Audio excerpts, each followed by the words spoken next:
and I showed Libby. Oh.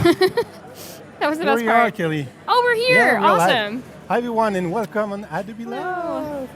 Oh my God, I was with Kelli on stage in front of a few people. Yeah, there were a lot of people there. Yeah, there were a lot of people. We are live from Barcelona. And this is a big design conference with thousands of people, and they were watching us. Yeah. It's very intimidating. Really talented speakers, a lot of talented people here. It's really exciting, yeah. Is it your first off? Yeah? Yeah. First time you, yeah, okay, Yep. That's great. Hey, Vitsari, thanks for joining. We're live from Barcelona. Let us know in the chat where you're from. It's always interesting. And we will be live with Kelli Anderson. Maybe Kelli, you can introduce yourself. I did do some of the Neutral Milk Hotel artwork. Oh, that was you. That was me. That was Kelli. Well, I am a graphic designer and artist, and I've recently been really interested in sort of stripping down technology to its bare minimum and creating these gadgets that actually work out of paper. And so while I was Adobe resident, I made this pop-up book that's all made out of paper, and it works as a functional camera, so you can actually take pictures with it. And I have another book coming out in the fall called This Book is a Planetarium that has like this, you open the book and there's this pop-up paper dome and it has all of these little holes in it where the constellations are, and you use your smartphone flashlight and it projects light. And it works as a planetarium. There's also other gadgets, so I won't be too much of an ad. Yeah. So what is awesome is that we just made a keynote. We were on stage, so we have all the slides ready to show you all the great books and everything. We have people from Sweden, Canada, Awesome. Virginia, London, Kent. So yeah, thanks for joining. Before talking about Kelli, also we unveil technology we are working on. So if you can switch to my screen, we are working on a platform called Adobe Sensei, and this is a technology based on machine learning algorithms and artificial intelligence. So basically, the more you will run the algorithm, the more it will learn. For instance, when you cut out an object from a picture, or if you do some face recognition, the more you do it and the more pictures he will consume, the smarter this will become. And we have just unveiled a brand new technology, a preview of what we are working on. And it lets you take a picture of Kelli, and then you can adjust the lens correction. It will detect the eyes and everything. It will cut out Kelli automatically from the background, create a mask in a way. Are you going to show them this? It's super cool. Yeah. Yeah. And, you can take a picture style from another photographer, in black and white, very intense, and say, I want this style on Kelli. Boom. So now we will play a video. To show you what we are working on. This is the first time we are showing it live, like today. Awesome. Just for you on Adobe Live. Using your smartphone to create a great portrait photograph isn't so easy. What if we can tap into the power of artificial intelligence and machine learning to transform bad portraits into good ones? Let's take a typical selfie and transform it so it's more flattering. Here we'll make it appear as if the picture was captured from a distance more typical of a traditional portrait shot. You can apply automatic portrait masking to instantly give your image a pleasing depth of field effect.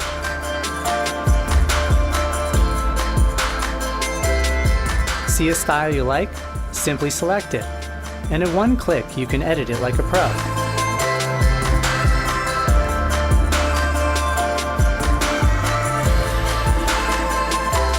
This is just a peek into the future potential of mobile portrait photography, powered by Adobe Sensei.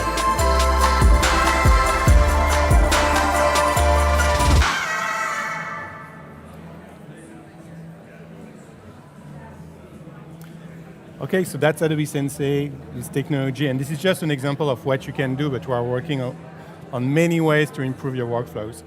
Next level selfies. Next level selfies, yeah. You take selfies sometime? Not so much. I mean, and you're working with I would say, a special type of camera. So this is something we're going to show now. Okay, let me switch to your presentation, and what should we show first? What do you feel? Whatever you are interested in. I can talk about We have any like of this 20 stuff. minutes, so okay, I will choose. You know Yes, what? I will go choose. for it. Okay, I want to talk about, this is your work, this is what you did for the New York Times, I get it. Maybe we will jump to the pop-up books. What do you think? This is what you did for the restaurant. Oh, this was your first, I like this one. Okay. Yeah. So I should just talk about it? I made it. You made it. Yeah. Yeah, so this project was something that I made, but I still can't explain exactly how it works. We should probably show the animation. Yeah. Let me see. Actually. Is it before? Yeah, actually the animation's up here. Sorry. Oh yeah, here we go. Here we go. Sorry. Yeah, so paper is kind of cool because it has this memory to it, and you can basically like program it. And so this card, like when people pick it up, it's been pre-bent, so it wants to flop in these certain ways. And you can see that just by flopping it the way it wants to flop, it takes you through this 4-frame story, which is a 4-frame documentary about itself. So the card's like a little film about receiving this card. And you can just like sit there with your hands and sort of like, play with it all day. So it goes on forever. And what is the name you were talking about? What is the name of this principle? Yeah, for years I said, oh, this is the recursive card because it's like this reoccurring nesting thing. But it's actually called a flexagon. Like it's a type of like paper kaleidoscope. And so they have, all kinds of, like they have hexagonal ones. They have ones that have like 8 frames, ones that have 4 frames. So if you search for flexagon, you can find this whole world of like paper nerdery out there. So people are asking when Adobe Sensei would be released. So the platform already exists. It's just like the use case. It was just a prototype that we were previewing for the first time today. But it will eventually become an app or be included within our apps. Today there is no announcement. It's just to share with you the power of artificial intelligence when it comes to design and photography, for instance. So that was your first folded paper experience. And then maybe we should go to the... where was the wedding invite? Oh, it's down towards the bottom. Keep going. I just have a ton of slides. Yeah, so this is the wedding invite. My God, so cool. Yeah. It starts here, right? Yeah, exactly. Yeah. So it's a memory you had. Yeah, so my friends needed a wedding invitation, and we're all like super nerdy about music, and they're like, okay, well, maybe we could put music notes on our wedding invitation and people could perform it.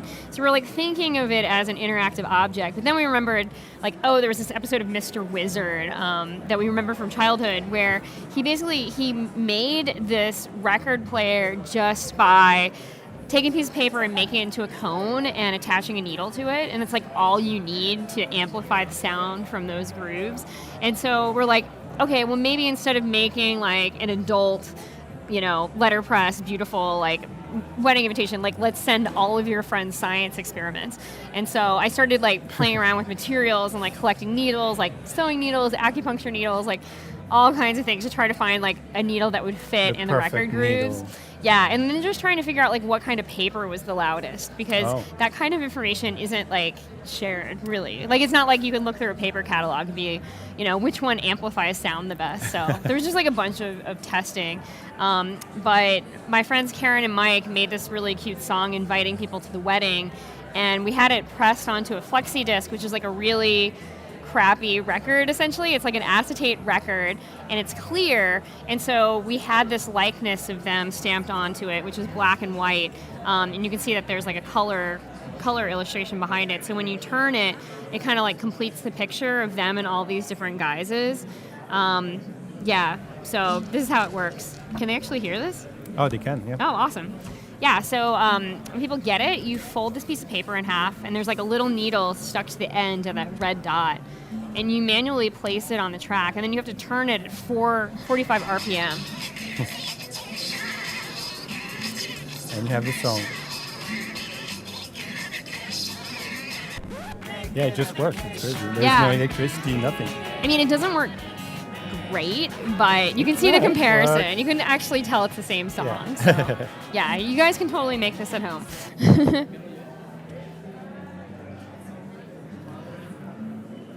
And these are the different layers. Yeah, great project. And then, this is what we were talking about. Yeah, so when I was a creative resident for Adobe, and they just gave me this year to like freely experiment with things, I ended up coming up with this, which is a paper camera pop-up book. And so you can like take a picture with a book.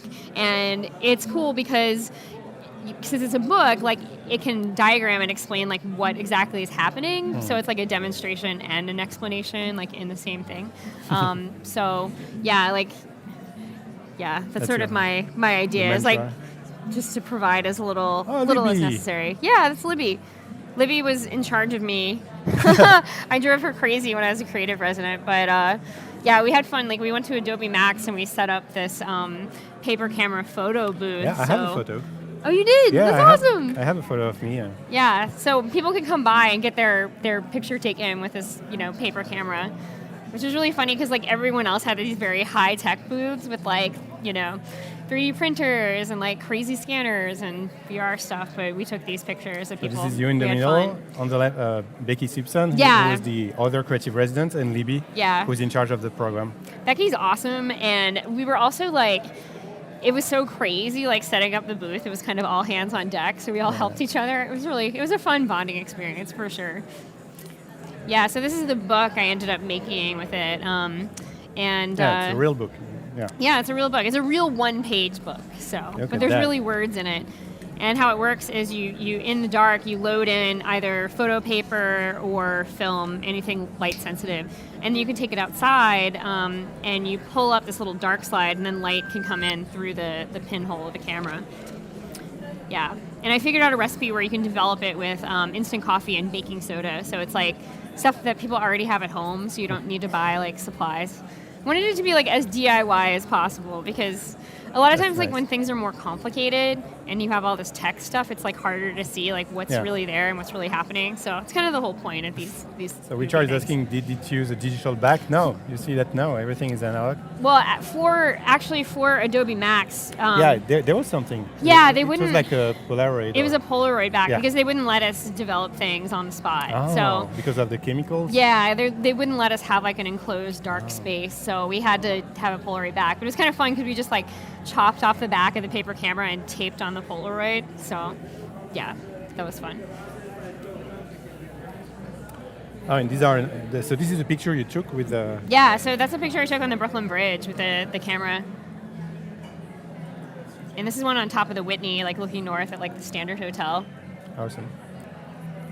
Yeah, instant coffee and baking soda. It's actually, the baking soda has to be baked for an hour. There's a substance called washing soda, which is actually perfect. It works out of the box, but it's hard to find washing soda, so baking soda will do. That was the big announcement of the day. Yeah, so I announced today that the Museum of Modern Art in New York has republished my book. So someone's asking, where can you buy that? Yeah, you can buy it on the MoMA website. MoMA. You can buy it at thisbookisacamera.com, which is my website. But it's funny because I've just been like keeping these in a closet in my apartment and like sending them out as people order them, and now it like feels really super legit because like, yeah, it's in the MoMA store. It's going to be everywhere. Actually, I remember a live stream we did last year, and we gave away this book. It was cool. Yeah. There's also like if you want to look on Instagram, there's a hashtag. This book is a camera, and you can see like pictures other people have taken.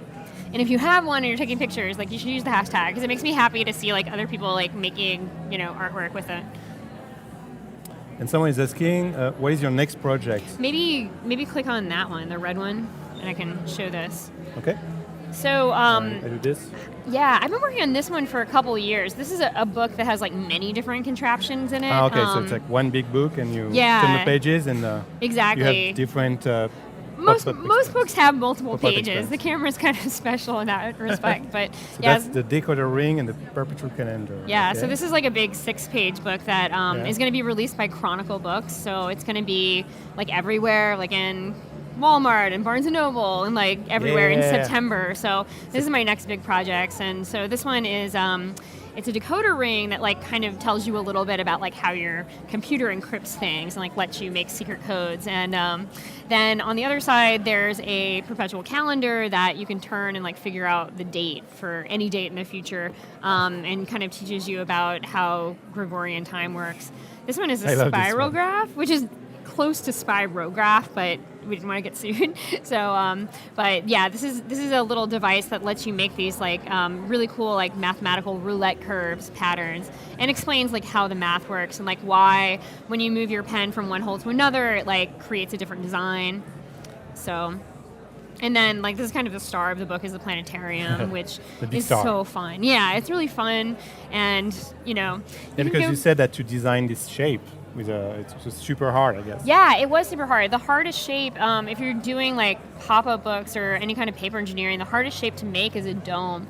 And so I it's a really dome. struggled. Yeah, and it's kind of cool because it like twists as it pops out, so it's this dramatic thing. But yeah, it also teaches kids or adults like me. I'm an adult kid. Like why the night sky like changes from time of year and based on where you are on the globe. So it's kind of cool. It's like a small thing, but it like gives you like this like big perspective. Like those are my favorite I things. see.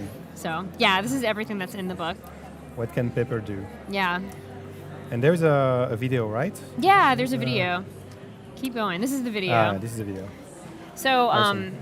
the book comes fully assembled. Like it's like a Yeah. normal pop-up book, but this is just me shooting how everything came together.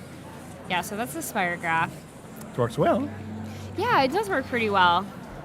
It's fun. This one That's, is it's not a guitar. it's not a guitar and it's not a harp, we determined. It's just an instrument.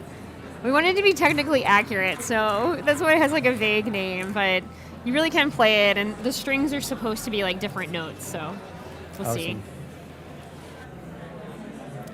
And that's Oh yeah. that's the option you have. Like, Well- either you learn math. Yeah, I was kind of like, there's all these cool things you can do in the world, like with physical things, just by tinkering with them. And so, like, when I was in school, like, I wasn't super great at math. I was much better at art. But there is an overlap in terms of, like, playing with physical materials, seeing what the possibilities are. And this is just, like, a different inroad for people who are better at, like, thinking about those concepts with their hands. So it also explains, like, how the math works, too. So... But yeah, like most books just tell you like the equations. They don't actually like let you play with the physical concepts. So that's what I was trying to do here, really. Okay, so here's the dome. Wow. Yeah. Yeah, the dome's Amazing. basically made out of these different Yeah. fronds that come together, like kind of like your knuckles. So that was my inspiration, doing this. Do you think we can show this new version of the The record player? record player? Yeah, totally. Yeah, I'm trying So to good. develop the record player into a new pop-up book. Is it this one? No. Yeah, it is that one. Totally. And I wanted to be more consumer friendly because the wedding invitation I made was a little bit hard to use. And so this one, the needle is at the end of this horn. And when you open it, it goes along this Wow. track How do you and do- then drops oh my into God. place. It's just this? Yeah, Pulling the- it oh my pulls God. it. Yeah, and then you turn it with this gear Wow. and it plays. Fire bows and arrows. And you could in do a trees. spirograph here. And then Yeah. You could combine it. I could. It would be awesome to make something that like both draws a picture and plays a record. That's a lot of friction though. There's already like so much friction with like turning the disc. Like it has Yeah. to be fun to use, because like if people can't get like good sound out of it, like it'll be frustrating. So yeah, I've been working on this for like so many years now. Like it's almost there. Hopefully this year it'll happen. But Okay, people in the chat really like your work, apparently. oh, thanks. That's Yeah, all? using Yeah. math in real life. Math is useful. I like it better when someone else does the math for me, but What else I'm do we learning too. show? Should we show the New York Times project just for the fun? Yeah, we Explain totally what could. happened. Yeah, Should we start here? yeah, sure. So this is a political project I worked on. Like all of my friends, this is a while ago. It was during the Iraq War, and all of my friends were like kind of despondent about like what can we do about the world? Like our government isn't listening to us, and so we did this. We basically created this alternative reality that played out on the streets of New York, and we did it by making a counterfeit version of the New York Times where only good news came true. So the Yes Men worked on this project. My friend Steve Lambert worked on this project. There were tons of people. We had writers and activists and all kinds of people. But we basically put in all of these stories about the world we wanted to see. And then like the text of the story explained how we got there by using popular pressure, by working together. So you can see like some of our progressive liberal utopia that we wanted to make, some of the headlines we had. Kids need to learn about like how their government works. So it's like, yeah, of course we're going to return civics to high school. And to do this, we had to create a really, really convincing copy. So we dissected a real New York Times and like studied every aspect of it. We found this style guide that someone had like accidentally leaked online, so we knew exactly what typeface to use and the kerning and the paragraph and everything. Yeah. Luke is asking you, do you have any bad ideas? Oh, thanks. I have tons of bad ideas.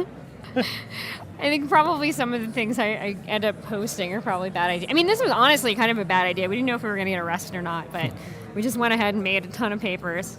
And you can see in the video like how people reacted. It was kind of amazing because it's like people could feel like what a different reality would feel like. It was like this surrealist intervention. And we went to the New York Times and handed things out, which was so funny. The people who worked at the New York Times were so into it. It was like the biggest like act of flattery for them. These confused, happy people. Yeah, so this is the original fake news. This is like the optimistic fake news. The analog version. Yeah, before right. Facebook. Yeah. I know we couldn't do this again today because it's like there's fake news and the real news now. We wouldn't have the same meaning. Yeah, you wouldn't notice. When was it? This was 2008. Okay. It was like, I think like a week after Obama was elected. Yeah. Like we kind of wanted to remind people that like you can't just trust your leaders to make the world you want, that you actually have to be proactive. So. Oh, thanks, guys. Yeah, this is a really fun project. It's always good when you're doing like graphic design projects and you're not sure whether you're going to be like drug into jail or not. Well, there is a. Yeah, there and it was effective too. Like we made this fake newspaper and it was on the real news, like all over the world. So in Thailand they were talking about it, in Germany they were talking about it, and like the main question was like, who would do this? Like this is so crazy, but it was still really, really fun. And I think a lot of people saw it and were like, oh, well, why can't we have those things? Like we're in a democracy. Like everyone agrees that we want these things. Like why can't we have it? So yeah, I got people riled up, which is great. And then. Yeah, and now we're like, we felt really anti-establishment when we were making this because we were like ripping off the New York Times. We like ripped off all of these advertisers' brands. And so it was like, we were definitely like just doing whatever we wanted. But this is it hanging in the Brooklyn Museum. Like they had this great like agitprop activist show last summer. And so I got to go visit my project, like hang in a museum, which made me feel really super cool. And now my mom gets it, which is awesome. Yeah, these are just some reaction shots. I mean, I was thinking about like why it was so effective because like, a lot of times you'll do a project online and it utilizes all of this technology, but like this was like so analog that I think it just really surprised people because they're so used to like seeing this paper day in and day out, and then one day it just like was totally different. So, yeah, it was really super duper fun. Awesome. So we have 4 minutes, and then we will start reviewing your portfolio. Oh, cool. Maybe we can show, the infinite numbers. It's here, right? Oh, yeah, you wanted to talk about this movie first. Yeah, so this is kind of complicated to explain, but I got the inspiration for my project by watching this other project. This is by Christian Marclay. It's called The Clock. And it's a 24-hour-long film that's made up of all of these tiny clips from other films where people are looking at a clock or a watch. And so if it's 3:03 in the afternoon, then someone's going to be looking at their clock or their watch. And so it was interesting because it's like they were creating this continuous narrative about like this is a day, but it was from all of these little chopped up pieces from the film archives. And I saw this and I was like, wow, like this like makes me feel like the film archives are so big, because they had a piece of footage for every single thing. And so I was wondering like how big the internet was, and to do a similar type of experiment, I tried to remake this film called The Powers of 10 by the Eameses. It's a film about scale in the universe. So I was like, oh, this would be perfect to try to recreate this film using only found images from the internet. So like normally when you make an animation, like you draw the frames, or if it's stop motion, you take pictures of the frames. But I was like, what if I just use Google image search results as the frames? Like, can I turn those frames into like this longer film? So I started like trying to find an exact match for every single image, every single frame in the Eames's Powers of 10. And I put them together to see like, if you could follow it, yeah. And so this was like my first experiment, and I was like, yes, you totally can. But this is the whole thing, and it's kind of cool because like I figure like the smoother the animation is, like the higher res it is, like the larger the internet is. So I think I should sort of remake it every 5 years and see if it gets like clearer and clearer as more and more images like end up on the internet.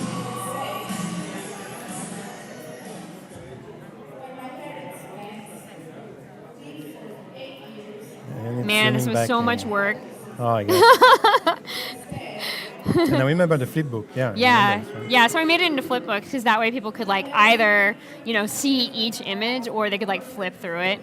And I put it online. The website. Yeah. So this is like a digital flipbook. Like the mouse, you just like move it from left to right and it flips through it. So it's fun because it like keeps it like tactile, but then like the pages don't get stuck. So that's awesome. Yeah, it's kind of a good in between. Aw, thanks, guys.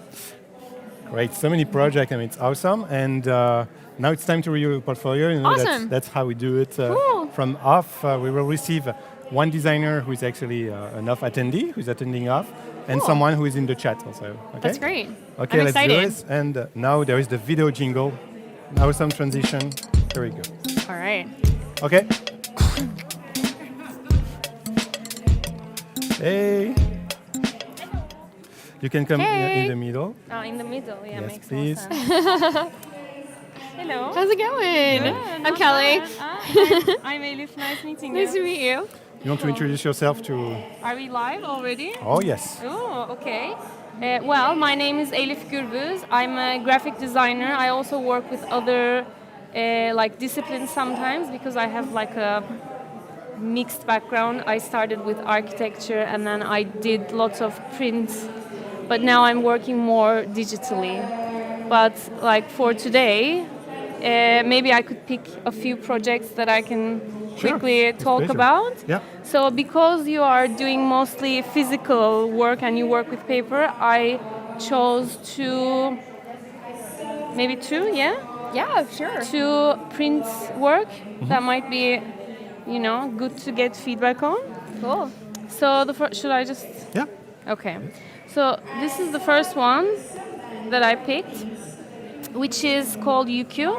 It's a journal that I designed. Oh, you go like this way. Okay, so it's a journal that I designed for Central St. Martin's in London with 5 of my other friends, and we designed this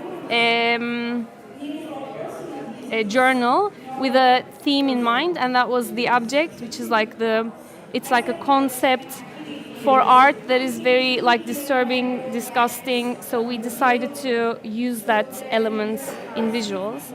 So we try to keep it very simple because it's an art journal. We're going to have lots of artist images. So we wanted to create the layout really simple and typographic, and we use these treatments that was like using different physical material to achieve that disturbing, disgusting, non-desirable effect. And this is the inside. The layouts are also quite simple, classic, but also a little bit very subtly unconventional with these like negative indents, for example, but very typographic. And then the chapter opener spreads were really like interesting, different effects. And these are like some of the images, some of the spreads with the artist images, and so on, and so on. Another chapter opener. Yeah, that's it. Yeah, this is really really beautiful work. I'm gonna scroll up to the top and just sort of give you my observations.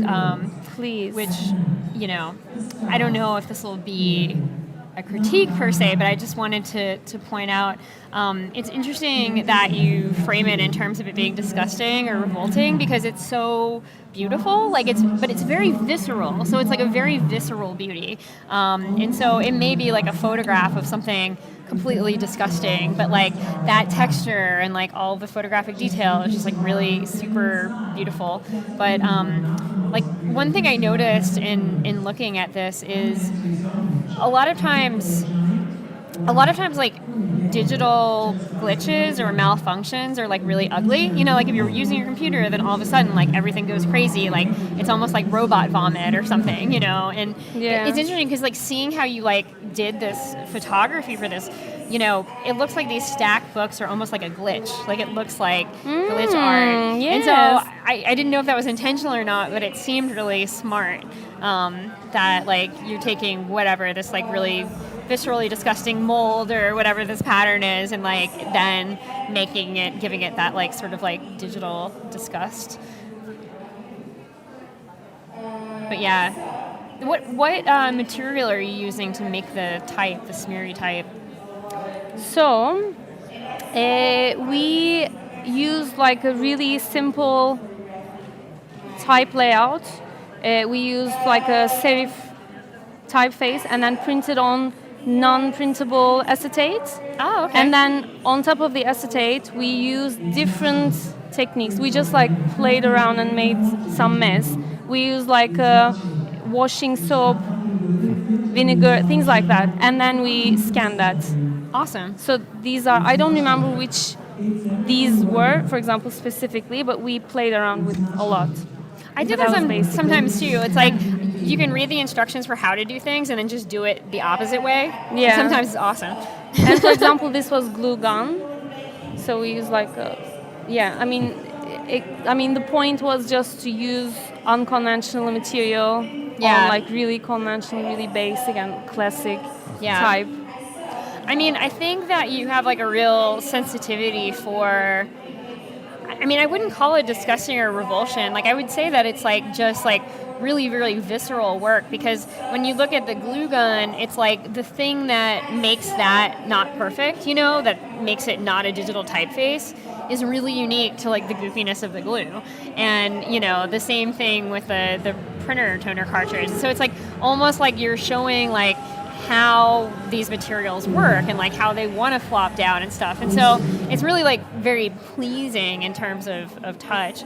I'm wondering, like, did you guys do anything like with the printing to like give it like different textures or anything, or is it?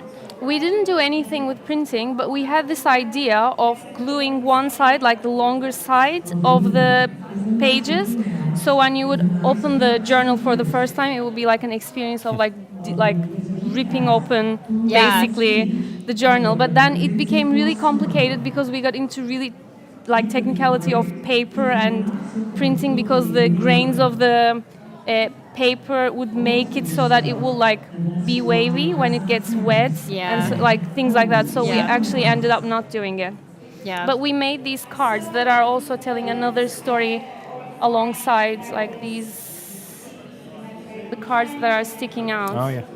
That are these ones. So we like randomly place them inside. So each magazine had one in there, or is this whole set in there? No, each had a set, like one set of these. Okay, cool. So the idea was to, if it would be actually glued, when you would rip them open, they would like fall out explode. everywhere. Yeah, fall out, exactly.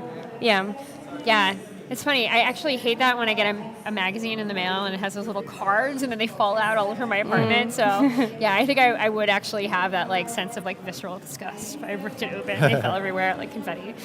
But yeah, no, this is really like super beautiful and like a really good observation of like what these, what the forces are behind decay. Like there's a reason why mold forms in certain patterns, and there's a reason why toner gets messed up in certain patterns. So I think almost like when I look at this work, I can think more about like the systems and the infrastructure behind that, like rather than just being grossed out by it, because it really is quite beautiful. If you're trying to gross everyone out, like I don't think that works, but everything else about the project I think is great and beautiful. Do you do your own photography, or do you have like a photographer friend? Well, that we does it? asked a friend to photograph these, Davide. We didn't photograph these ourselves, but I think one of us in the team was there to be kind of like the art director. So it was like very collaborative. Yeah. It's good to make friends with photographers. I think so. That's very important. That's a very useful resource, I think. Is there another project you want to share? Yeah, if you have time. Yeah, sure. I can show you this one, which is like quite different than the first one I showed. This is more of art direction on my side. So I have this like stationery brand called MOOC Design, and I design these notebooks, and I was trying to find a way to like create impact on social media, like design a campaign.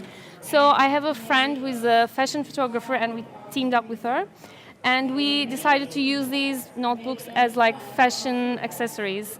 And we picked several young designers like us from very different disciplines. For example, this guy, he makes furniture. This is like a photographer. She's more like an artist. And so like we asked them to pick one notebook for themselves, which like represents them. And we went to their place, their studio, their workspace, and then photographed them there. And like each photo has become really like representative of their style and themselves, and that was exactly the point. So for example, this girl, she's like a fashion designer. She designs these like harnesses, leather stuff. These guys have like a video. Shall we do like that? So like very playful. Maybe this is better actually. Yeah, and then we picked 3 photos with each person, and then we basically just posted them on social media. So we asked all these people to share them with their followers. So it was also like to create some kind of a community around designers supporting other designers from different fields.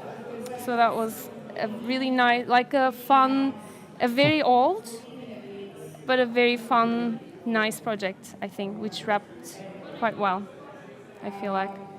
And this is something that I picked because it's also a little different from the previous one. Yeah? So I would like to hear what you think about this project.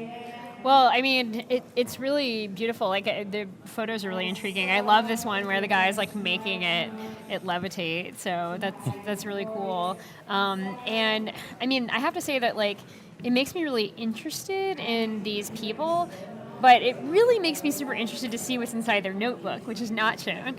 Like that's the one thing where I'm like, I really just like want to see what these people are doing. Like, what is this minimalist guy doing? Probably nothing. His is probably blank, but like, you know, the guys with it in their pants, like what are they doing? Like, the fashion designer, she's sketching, but I think it's really interesting that like your first inclination is to like use the physical form of these books to like make these different shapes in space, because like normally when people think about like, oh, the visual life of a sketchbook, like you think about like the inside contents, and so the fact that like you went straight here is like awesome, you know, like this is a really creative approach. But you know, it's still like I have the person, I have the picture of their notebook, it's just like begging to see, like, peek into their life and like be voyeuristic and see their sketchbook. True, that's true.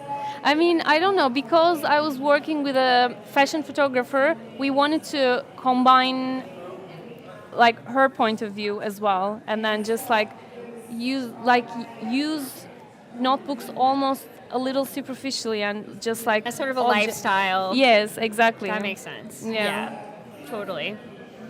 But I don't know. I mean, I feel like lifestyle things have gotten quirkier lately, you know? And you could get into like the super specific, like, private sketchbook and like it, like add like a richness and a realness to it.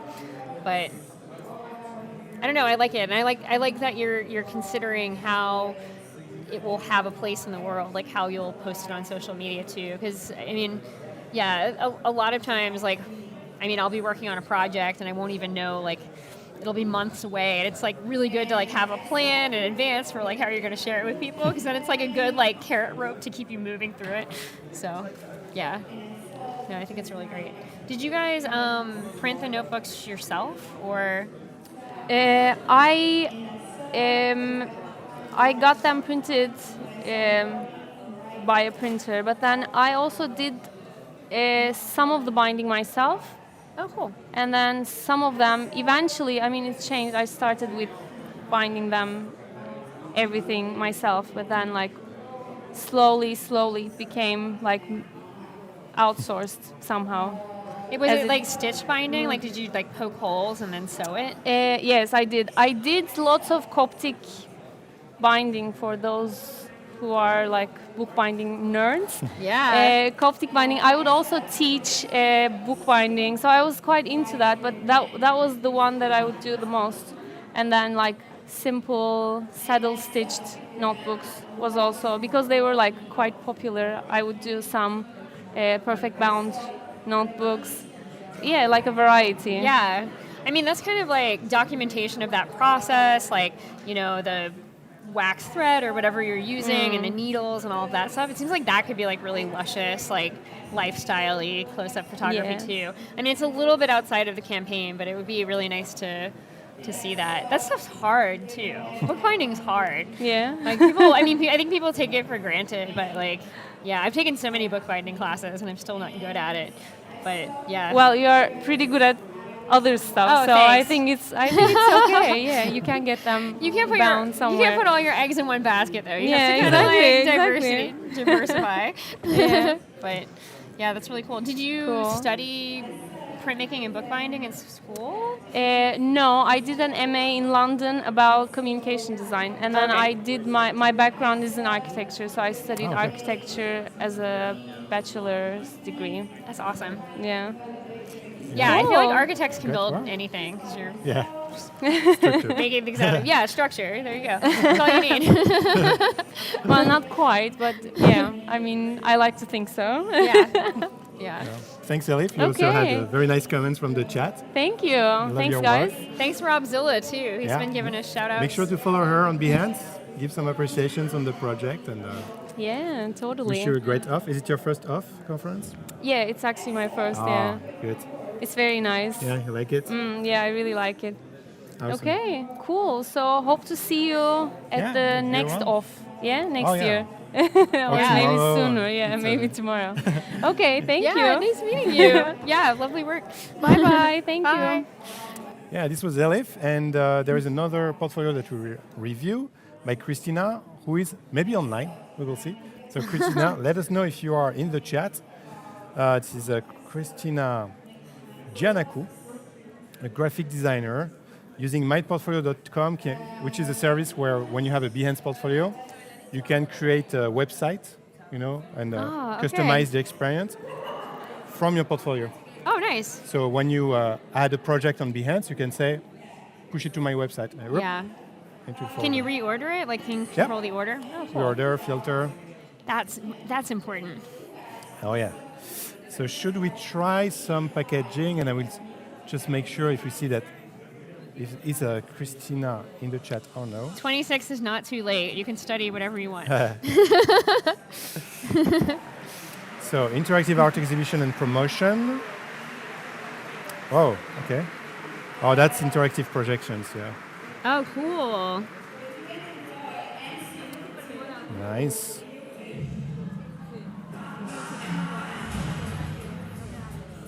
Oh, here she is. Oh, cool. Yeah, thanks for looking at my Hey, portfolio. Christina. She's studying visual communication, graphic design at Edinburgh. Wow, still in school. Awesome. See, that's cool. She's done in 2 months. I mean, great job so far. Yeah. I mean, it seems like a ton of different work and different platforms. Graduate exhibition. Branding, short and sweet. Did you have to do some branding sometimes to create some logos for? Yeah, I do branding. I mean, I still do client work because it's fun to do client work because then you get to leave your studio or your apartment and work in the real world and create things that people use and enjoy. So, I mean, I get to do a lot of personal projects too, but I still like working with clients. Oh, this is great. Okay, so Yeah. this is clearly Short and Sweet is branding for an ice cream parlor. Right, Christina? Or correct us. Or something else. It's either an ice cream parlor Or or fun and pop brand. an ice Okay. cream event. Stefan. Oh. Okay, yeah, it's definitely an ice cream parlor. Oh, cool. All right. I guess it's a full branding project. So I mean, like she had to prototype the website, the shop, all the experiences actually. Yeah, so she basically created this core brand and then applied it Yeah. to all of these different things. That's pretty cool. What do you want to see? Some packaging? Yeah, or Or we can concept. talk more about Short and Sweet. Yeah. It kind of takes me a minute to like. So this is the brief. Using the word brief as starting point, create a brand and promotional material for events. Okay, and the event is short and sweet, like an ice cream. Yeah. So that's, yeah. Short, I guess, because it melts or gets eaten Or immediately. maybe it's a short event, oh, like a pop-up, yeah, maybe. I really like the style that she's using with the Yeah. giant cone and the giant drop shadow behind it. It looks so epic. Like maybe it's like a building-sized ice cream cone. It's like hard to tell. And I like that That's it's cool. melting too. I found the diagonal line stuff a little bit confusing because it reminds me so much of like nautical flags, like when you go sailing, that I was like, wait, does this have something to do with the ocean? Like it seems like it might be like a little bit of misdirection. Okay. Or, I mean, I guess I would be interested in hearing, like, if there was a reason for it, because there is already that, like, meaning to it, that it means, like, nautical flags. And so, but maybe it's, like, right on the ocean or something. But yeah, a riddle for you. What's the last 3 hours and is always 100% cool and definitely refreshing? I think I know the answer to that because I've been scrolling. This seems pretty cool. This looks like a paper folded map. Folding invitations, yeah. Oh, that's cool. And I guess she's like equating the street grid with a waffle pattern on a cone. That's like a good observation idea. for sure. So, yeah, that makes sense to me. The diagonal lines don't make sense, but, Is there another one you want to review? I don't know, pick one. What? Pick one at random. Okay. Oh, So- packaging design. Yeah, Packaging design's packaging. hard. So the brief. Okay, still the word. Create art in their style and use the decorated product to be a high-end gallery shop. And the concept is Generation Y, repurpose analog information for digital generation, creating a book with printed Facebook profiles for each artist. Okay, Okay, so this is packaging for a book. yeah, Generation Y. Yeah. Oh, wow. I really like this one. It's like so soft and Yeah. floppy. Like it's just very tactile. There's just so many layers of paper. Yeah, It reminds me of like going shopping in Japan and you get like these things that are like wrapped with like 15 different layers of like very beautiful thin material. paper. Yeah. So I guess what she's doing here is to make it more appealing on an analog level. She's adding just a bunch of different layers of material so that there's contrast in between things, which is like something that's like really fun to do when you're working on packaging or print design is like when I was working on the camera book, it's like we printed it and then I had this like rainbow foil stamp and that contrast is really pleasing. So you can do that, make that contrast happen with color, you can make that contrast happen with textures, but that's definitely something that I feel her like picking up on here. When I look at it, I don't know immediately what it is. Like it doesn't scream like, oh, these Yeah. are Facebook profiles to me. I mean, I wouldn't have known that unless I had read the intro. So she might be able to do a better a- job yeah. communicating that. like a design connect. Yeah, because I connection. mean, like, part of the experience of like opening up a packaging is like understanding what you're getting into and like being led through an experience. And so, yeah, if there was more of a sense for that. Yeah. I mean, right now it looks like, cool packaging, but I don't know if it looks like Facebook. Good point. Okay, maybe one more for Christina.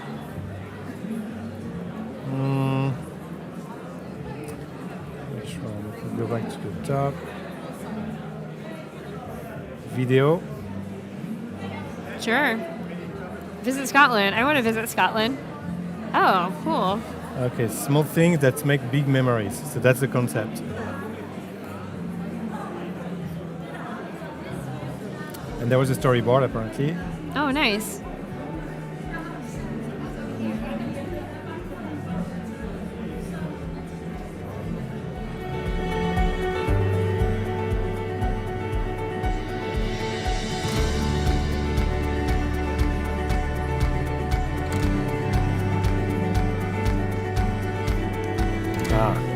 Yeah. Very important. It's interesting because looking at this project right after the last one, it seems like this person has a really good sensitive sense for the world. Like what about like your sensory experience of like going to a new city or walking around on a mountaintop or going to a beach is memorable, and she has this desire to capture that. It's really great and cool to like be sensitive to those experiences in life and try to figure out how to like package it up and share that with another person. And it's interesting to think about like how you do that with video versus packaging, because when I'm opening this packaging and going through all the textures, like that's like a very first-hand experience, and this one she actually has to like in words tell you what you're experiencing because you're not there. It's just you have this memory, and so it kind of conjures that memory. So yeah, like when I make work, I'm always like trying to figure out like how do I make this like a first-hand experience? Because like the more visceral it is for people, like the more memorable it is. So it's interesting working with the format like video. So if you look at a little bit of the process behind, so you have the storyboard. The typography is already there. Typography choice apparently. Oh, nice. Art direction and typography, layout over style and footage. And some stills. Free. Some work in After Effects. The marshmallow looks pretty good. Yeah. I'm ready to go camping in Scotland. It sold me. It's cool what she's doing with the type too, that it's like always like with the masking, yeah. Yeah. It looks like it's floating on the breeze or Oh, great team. And she was on the design development side. So okay. Yeah, good cool. job. Yeah, That's it's what really she's sharing. beautiful. I mean, I think it's very effective. And she's still a student. I mean, it's amazing. Yeah, it's super great. Good job, Christina. Thanks for sharing. Yeah, Kelly, thank you. thanks a ton for being with Yay. us. It was. I don't know what that was. It's like high five, hug. Oh no, it's Barcelona. It's a Hayo Cinco. I don't know how you say it. It's fine. We need like a special handshake. Alto Like, cinco. it's like a Yeah. dance. The Barcelona one. We have to plan this in advance next time. Yeah, next year. Yeah. We'll have Next year we'll have something fancy. Okay, thank you. And we'll be back in 5 minutes with Leita and Wade. We will announce the Tech 10 contest. And you can win an iPad Pro. So please be back at the top of the hour on Adobe Live. Bye, everyone. Bye. Thank you.